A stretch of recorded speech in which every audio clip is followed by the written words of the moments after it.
My name is Sylvia Grady. I work for the City of Elgin as the staff liaison for the Elgin Cultural Arts Commission, and also I'm the coordinator for the Elgin Art Showcase, which is a fairly new performance and gallery space in the City of Elgin on the 8th floor of the professional building at 164 Division Street. Elgin is really rich with not-for-profit theater groups and performance groups. And one of the things that we didn't have was an affordable small space for these groups to perform and for individual artists to show their work.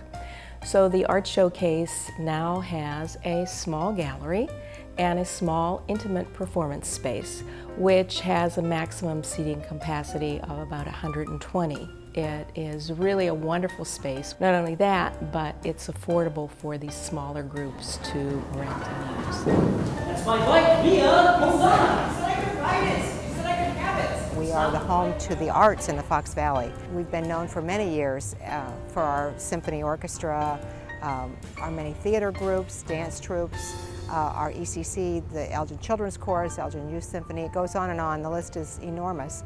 And many very talented artists and photographers in Elgin. And that's one of the great strengths we have as a city. And you think of going to Chicago for certain cultural things. Well, many of those things we offer here, albeit perhaps on a smaller scale, but we offer many of the same amenities, and they can enjoy a symphony or an opera or very high quality theater.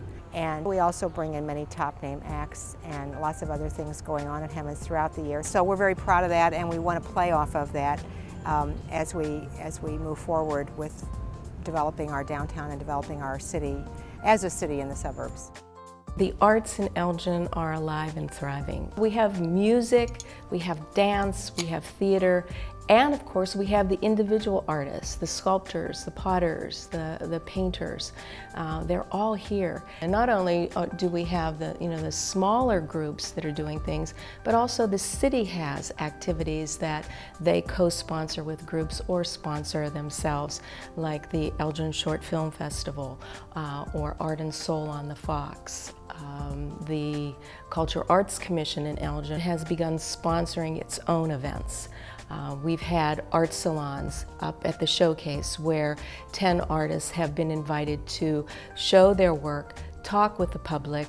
It's been like an art opening for a weekend. We've had walkabout theater on your feet. We also are, this year for the first time, are doing page to stage. We've invited an author from New York who has written a play and several novels to come to Elgin, and she will be doing a staged reading of one of her plays that has not been published yet, and then asking the audience for feedback. One of a very exciting project that we have, we're partnering with a firm in Minneapolis called ArtSpace USA, and they are a not-for-profit organization that provides affordable housing for artists to live and work. And they've been in business about 30 years. They are very excited about Elgin. They have projects all over the country, from Seattle to Buffalo, New York, to Florida, to Cedar Rapids, Iowa. What they do is identify cities who have a very strong arts base, and they do their due diligence and identify whether there's a need for affordable housing for artists. And if so, they work with the community to identify a good site that will also help be an economic development tool to help kind of gentrify maybe an area that needs something to boost it. And when they came here and did their survey work, they found that Elgin had the largest turnout for their community meeting of any city they've ever worked with before. We had 130 artists show up for their community meeting and express interest in living and working at an art-based project. So we've identified the Elgin Community College downtown campus as the best site for the project. So Elgin Community College has been a great partner. We're making it happen.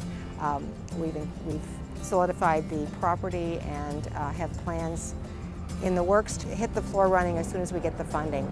It would help the artistic community, and it would also help revitalize the downtown area, because these artists would live and work in that space, and then in turn bring the arts to the areas. Most of these artists then have workshops and classes for the neighborhood. And the fact that ArtSpace always includes a gallery that will then host public events. And this particular project will also have an outside area where display can take place. It's going to be an exciting adventure for the city.